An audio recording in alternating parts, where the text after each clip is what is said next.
Hello again and welcome to my workshop. I'm afraid it's a bit untidy today because I've been busy for the last couple of days and I haven't had a chance to tidy up, so there's sawdust everywhere and it's in a bit of a mess. So I hope you'll excuse that. Anyway, what I've been doing the last few days, I've been making up these panels like this out of sort of mahogany or mahogany lookalike wood.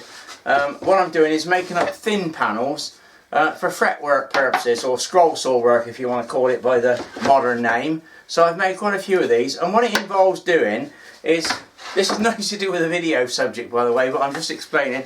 You get strips of wood like this. I've cut these into strips and then you just glue them together and clamp them, and when they're finished you end up with something like this, which is a rough surface board, uneven. There's 4 strips glued together, and then what I do, I have to run them through the thicknesser to get them nice and smooth and to get them to the right dimensions. Now the problem is, it's quite hard work this is a 10-inch planer thicknesser. I've had this one for getting on for 40 years now. I can't remember exactly when I bought it, but it's between 35 and 40 years anyway. It's a Startrite, it's British made, and the planer blades are quite dull. Now normally what I've done in the past, I've sent them off and had them sharpened by a local saw sharpening company, but it is rather expensive and it's inconvenient. I've got a spare set of blades and I thought I'll have a go at sharpening myself. So what I'm just going to do, I'm just going to show you the blades and what the problem is. I'll just open up this. This is the duct where you put the extraction in. I'll lift that over there. Now down here you can see the blades. This is the rotary drum and there are 2 blades on it. And 2 blades is enough, I can tell you, because if you have more than 2 it's very difficult to get them set right. This one's particularly fiddly to set. But that's nothing to do with the story. Anyway, there are 2 blades in here held on by clamps, and they are quite dull actually. What I can do sometimes, I do sharpen them in situ because they're a devil's own job getting in and out. And I bought this little device many years ago from Axminster Tool Company, which is supposed to sharpen the blades in situ. It cost me a heck of a lot of money. It's a diamond sharpener. It's only a block of wood with 2 bits of metal in with diamond encrusted on the edge of it, I think. I've never had much success with it. The idea is you're supposed to rub it along the edge of the blade while it's in situ, and it saves taking the blades out, but I've never really had much success. I just run a little oilstone over it. But the real answer is to sharpen them properly and fit them back in again. But it is a problem to do it. So what I'm going to do now, I've found a method of sharpening them myself, which I've never done before, I've never tried before. It's not my original idea. I got the idea somewhere else some years ago, and I thought I'd give it a go. So what I'm going to do now, I'll go over to the bench and I'll show you what the system works like. So these are what the blades look like, and it's very difficult getting a nice straight line. If you try and sharpen them on a stone manually, they'll never be level and they'll never match with the other blade. There are 2 blades in it. So what I've done, you'll notice the edge, I've put some felt tip, some blue on it, some permanent felt tip along there so that I can see the actual line when I'm sharpening. So what I've done, I've taken an old block of wood here, and I've cut some slots in it at 45 degrees on the table saw. I'm not going to go into that because there's plenty of other people who've done videos showing you how to do that. As I say, it's not my original idea, it's just something I'd tried out and I thought I'd make a video anyway. And what you do, you put the blades into the slots like so, with the cut facing outwards. Watch you don't cut your fingers. Actually, I'm going to put my old gloves on because they get a bit sharp and you could easily cut your fingers on them. Makes sense, doesn't it, really? Safety first, folks. Because if I don't, somebody's sure to say, what are you doing that? You just push them into the slots. My table saw just cut exactly the right depth, right width of slot, not depth. I'm using a block of wood just to tap them in to make sure they're level. So they're both in the block of wood now. Now you need a really flat surface, and some years ago we had a new hearth pitted in our fireplace in the house, and after a short while it broke. The heat from the fire cracked it in half, and the people came and put a new one in for us, and they took the old one and I said, what are you going to do with that old hearth? And because it was snapped in half, and he says, oh, I chuck it in the skip, of course. I says, oh, can I have it? And I thought, there's got to be a use for it, and it's brilliant for this. This is just the job because it's a really flat surface. So anyway, I digress. I don't know what I'm going on about the fireplace for. That's nothing to do with the subject. the subject is sharpening the planer blade. So let's get back to the basics.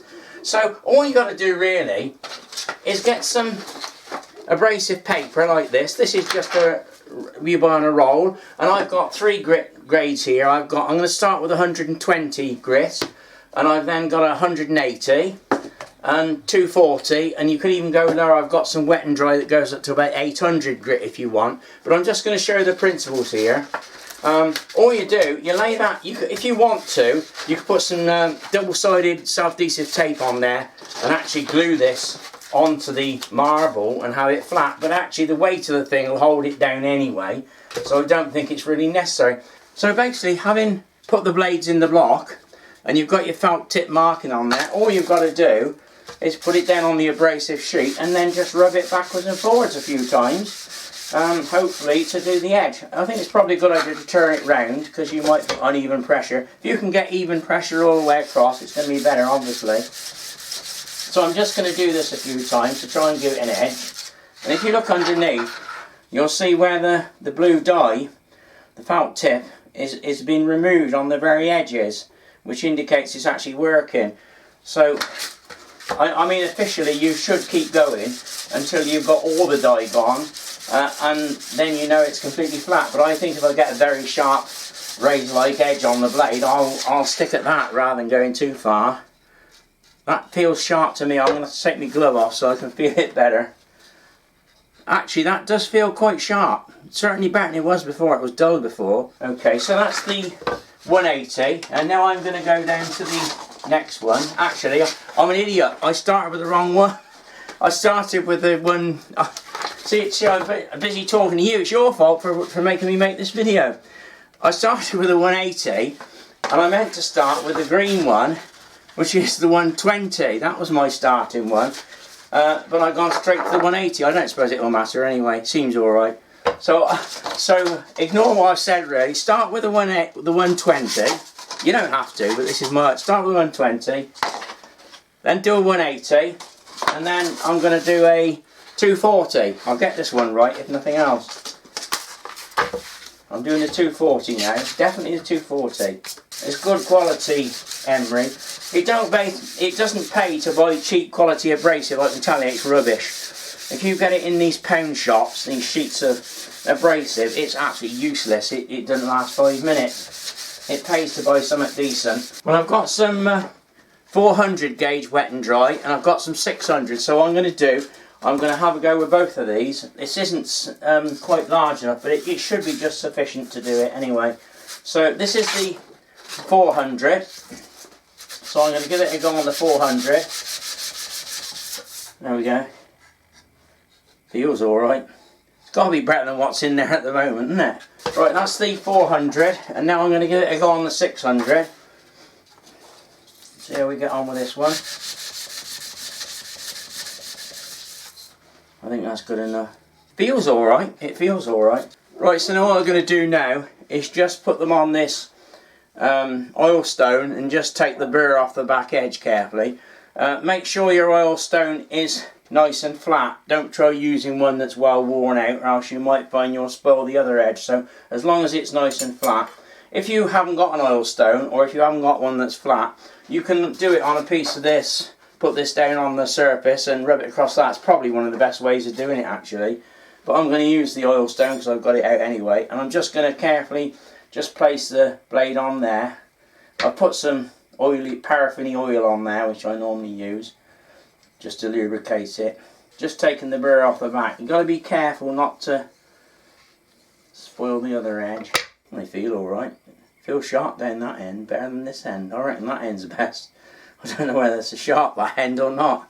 Anyway, soon find out, won't we? Worst part is putting them back in the planer. It's a hell of a job on this one. They seem sharp, they really do. Anyway, that's about it, folks. Not very exciting, I must admit. But the two blades are hopefully now sharpened. And I'm going to put them back in the planer and see how I get on with them. Right, I've got the blades back in after a bit of a struggle. They're the old ones I've taken out, and they are pretty dull, and they've got a nick in them as well. So I'll sharpen those again a bit later, hopefully. It is a fiddle on this machine because there's no fine adjustment. There's just two little springs underneath in the barrel, and you have to hold them down with your fingers and tighten them up, and then you've got to get both blades exactly the same height, otherwise one's doing the cutting and the other one's doing hardly anything. Anyway, it's made an amazing difference to the operation of the machine. Just sharpening those blades, you forget what a difference it is when you've got sharp blades. I'm just going to switch it on and you'll see what I mean. Put my headphones on.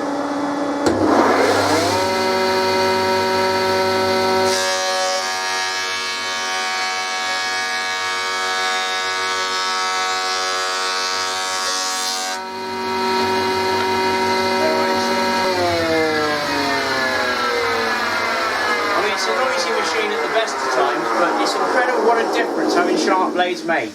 And I wish I'd done it sooner now, actually. You forget what a difference it is. I hope it's been of some interest to somebody. I know it's been done before. It's not a first. As I say, it wasn't my idea originally, but I've adopted it and got it working, and it does definitely work. So thumbs up from me. So anyway, thanks very much for watching. Bye for now.